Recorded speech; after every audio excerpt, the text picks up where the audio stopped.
வணக்கம். சிலம்பத்தில் உள்ள பல்வேறு வகையான பாடங்களை பார்த்துட்டு வரோம். சுத்துக்கள் இப்போ நம்ம அடிவரிசையில் வரக்கூடிய ஒரு சில சுத்து பாடங்களை பார்த்துட்டு வரோம். வரிசையாக பாடங்களை நன்கு பயிற்சி பண்ணிடுவாங்க.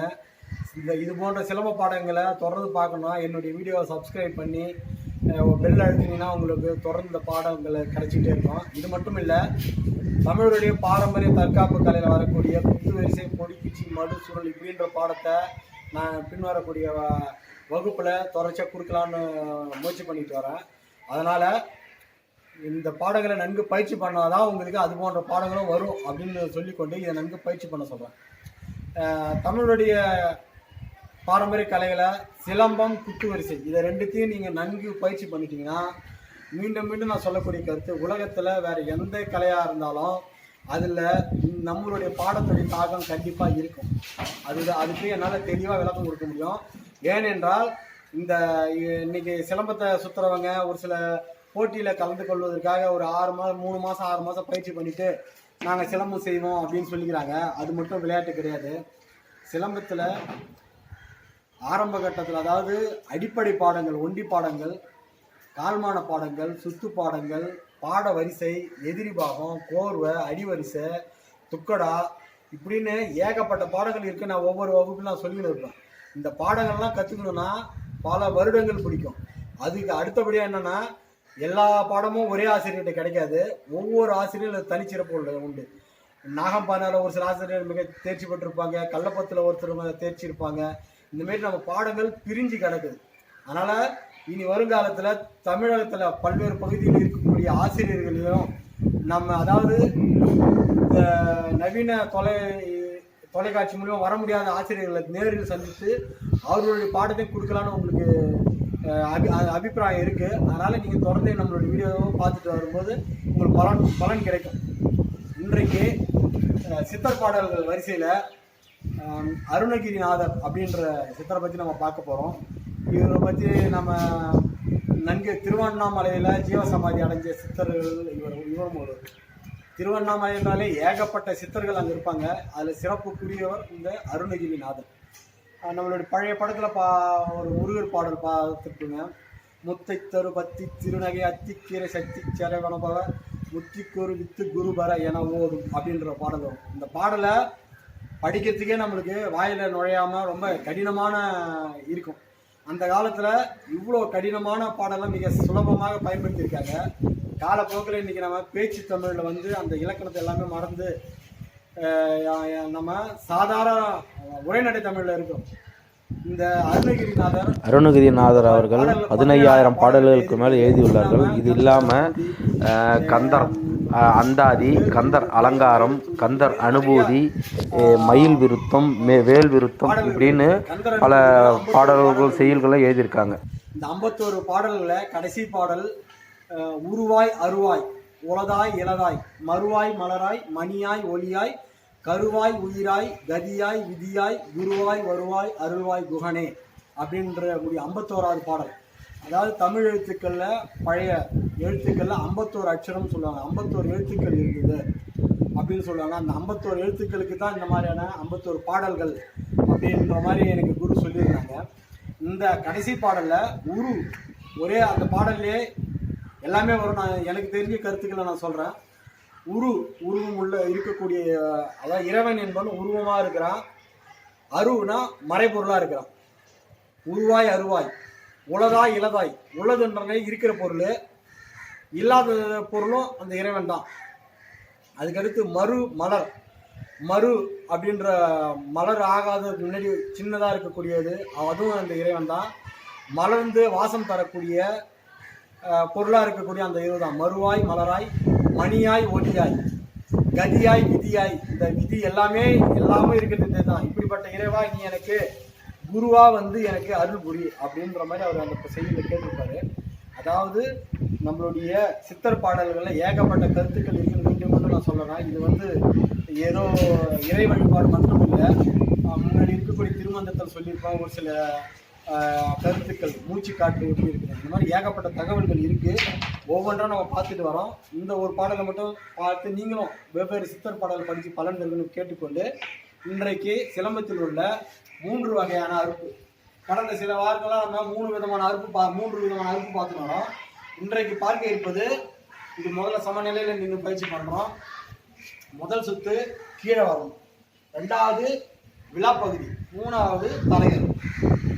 இல்லை, முதல் அடி காலு விழா கண்ணம், அடுத்து இடது பக்கம் காலு விழாப்பகுதி கண்ணம். இப்படி 3 விதமான சுத்துக்களை எப்படி செய்யணும்னு பார்க்க போகிறோம். நம்ம மாணவர்கள் செய்வாங்க.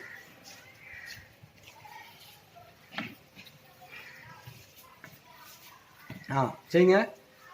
முதல்ல சமநிலையிலேருந்து கால் விழாப்பகுதி கண்ணம், அடுத்து இடது பக்கத்தில் காலு விழாப்பகுதி கண்ணம், காலு விழாப்பகுதி கண்ணம், இந்த பக்கம் காலு விழாப்பகுதி கண்ணம்.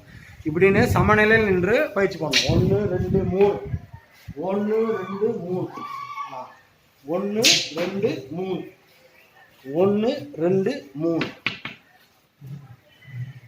சமநிலையில் இல்லைங்க. இப்போது இதுவரையில் சமநிலையில் செஞ்சு பார்த்தோம். இப்போ இதே பாடத்தை ஒண்டி நிலைக்கு மாறுங்க. இடது கால் முன்னாடி போட்டு வச்சுருக்கீங்க. எது வலது கால்.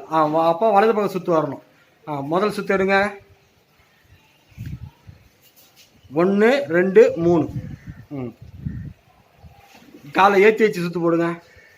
ஏற்றி வச்சு 1 2 3 சமநிலைக்கு வாங்கப்பா. இடைவெளி ஒரு பரம்புக்கும் வித்தியாசம் விட்டு நல்லா இடைவெளி விட்டு நல்லா செய்யுங்க. இப்போது சமநிலையில் நின்று பயிற்சி பண்ணோம். இப்போ நம்ம வலது கால் தூக்கிட்டு வச்சிடணும். வலது பக்கத்து சுற்று வரணும். முதல் சுற்று காலு, 2வது விழாப்பகுதி, 2வது கண்ணம். அடுத்து இடது கால் தூக்கி வைக்கிறோம். காலு விழாப்பகுதி கண்ணம். இப்படி தான் பயிற்சி பண்ணணும். இது அடிப்படை இருக்குது. எந்த கால் முன்னாடி போகிறோமோ அந்த பக்கம் சுற்று வரணும். மீண்டும் இது செய்யுப்பா. ஏற்றி வச்சு காலை ஏற்றல் மூச்சு வலது பக்கம் சுற்று அறுப்பு. 1 2 3. அடுத்தது 1 2 3. அடுத்தது 1 2 3. இறக்கம் 1 2 3.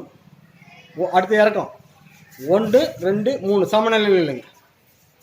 இது போன்ற சுத்துக்கள் ஒவ்வொன்றுமே மிக முக்கியமான சுத்துக்கள். இது எதிரிகிட்ட செய்யக்கூடியது.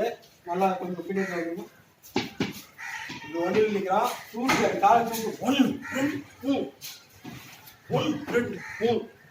அப்படி ஒரு வினாடிக்குள்ள நம்ம இந்த சுத்துக்களை மிக விரைவாக செய்யணும்.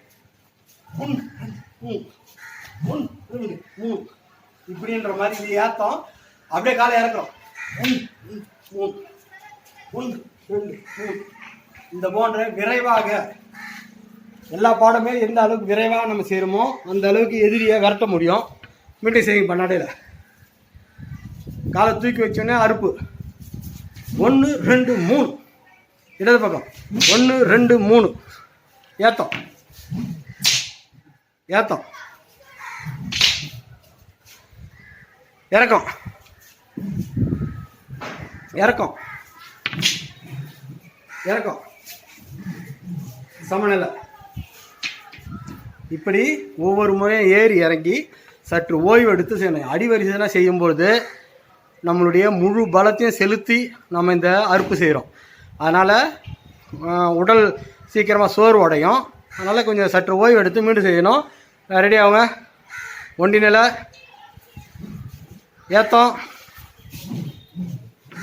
ஏத்தம் ஏத்தம்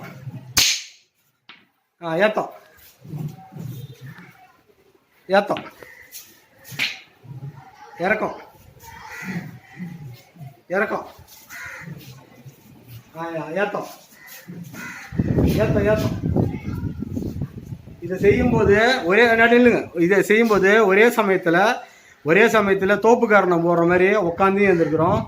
நம்மளுடைய சுற்றி சிலம்பம் 4 திசைக்கும் இருந்துக்கு வரக்கூடிய எதிரிகளை விரட்டுவதற்காக முழு பாதுகாப்பாகுது. அதாவது இந்த கம்பு எவ்வளோ நீட்டு இருக்குதோ, அதாவது 5 அடினா 5 அடி தூரத்துக்கு நம்மளை பாதுகாப்பு ஏற்படுத்துது. மீண்டும் ஒரு முறை செய்யுங்க. ஏற்றி 1 2 3. அடுத்தது 1 2 3. ஏற்று 1 2 3. இறக்கம் 1 2 3. இப்போ செய்யுங்க. சற்று ஓய்வு எடுங்க. இந்த பாடத்தில் இது நம்ம நன்கு கவனிக்க வேண்டிய விஷயம் என்னென்னா, ஒரே சமயத்தில் உட்கார்ந்து எழுந்திருப்போம். அதே சமயத்தில் கையும் சுற்றும். கை சுற்றும் போது நம்ம சிலம்பம் முழுக்க நம்மளை சுற்றி இருக்கக்கூடிய ஒரு இதை 5 அடி பெறமுனா நம்ம சுற்றி ஒரு பாதுகாப்பு இருக்கும். 5 அடிக்கு நம்ம கிட்ட யாரும் நெருங்க விடாத அளவுக்கு இந்த பாதுகாப்பு ஏற்படுத்தும். அது ஒரு வகை. அடுத்த எதிரியை ஒரே சமயத்தில் காலு, விழா பகுதி, கன்னம் வலது பக்கத்துக்கு செய்கிறோம், அதே போல் இடது பக்கமும் செய்யும். இப்படி இந்த பாடத்தில் உள்ள முக்கிய கருத்துக்கள் என்னென்னு உங்களுக்கு விலாவரியாக சொல்லிட்டேன். நீங்கள் இதை பயிற்சி பண்ணுங்கள். இந்த ஒரு சில அடியை வச்சுக்கினே நம்ம எதிரியை சுலபமாக மிரட்டலாம். அதுக்கு இதெல்லாம் உதவக்கூடிய பாடங்கள். இதை நன்கு பயிற்சி பண்ணுங்க. இனி அடுத்த வகுப்பில் இது போன்ற வேறொரு பாடத்தோடு உங்களை சந்திக்கிறேன். நன்றி, வணக்கம்.